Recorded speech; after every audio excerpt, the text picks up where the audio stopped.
এই ইবাদত কবুল হওয়ার জন্য কিছু সূক্ষ্ম নিয়ম মেনে চলা জরুরি, যা আমাদের অসাবধানতায় প্রায়ই ভুল হয়ে যায়। অনেকে মনে করেন অমুক ব্যক্তির নামে কোরবানি হচ্ছে। তৃতীয় বিষয়টি হলো কসাইয়ের পারিশ্রমিক ও বন্টন।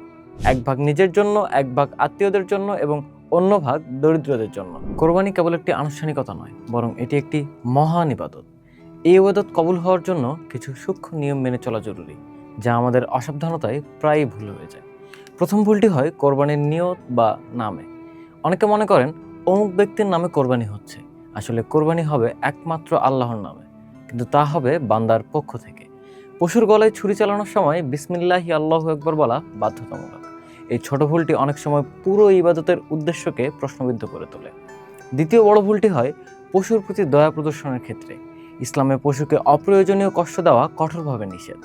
অনেকে পশুর সামনেই ছুরি ধার দেন কিংবা একটি পশুর সামনে অন্য পশুকে জবাই করেন, যা অত্যন্ত গর্হিত কাজ। জবাইয়ের জন্য ধারালো ছুরি ব্যবহার করতে হবে, যাতে পশু দ্রুত নিস্তেজ হয়ে যায়। পশু পুরোপুরি নিস্তেজ হওয়ার আগে এবং শরীর ঠান্ডা হওয়ার আগে চামড়া ছাড়ানো বা হাড় কাটাকাটি শুরু করা সুন্নাহ পরিপন্থী কাজ। পশুর প্রতি মমতা প্রদর্শনও কোরবানির একটি অংশ। তৃতীয় বিষয়টি হলো কসাইয়ের পারিশ্রমিক ও বন্টন। অনেক সময় দেখা যায় কসাইয়ের মজুরি হিসেবে কোরবানির মাংস বা পশুর চামড়া দিয়ে দেওয়া হয়। এটি শরীয়তের দৃষ্টিতে সম্পূর্ণ ভুল। কসাইয়ের মজুরি আলাদাভাবে নগদ টাকায় পরিশোধ করতে হবে। কোরবানির মাংসের ভাগ হিসেবে কসাই মাংস পেতে পারেন, কিন্তু সেটি পারিশ্রমিক হিসেবে নয়। এছাড়া কোরবানির চামড়া নিজে ব্যবহার না করলে তার সম্পূর্ণ অর্থ দরিদ্রদের দান করে দিতে হয়।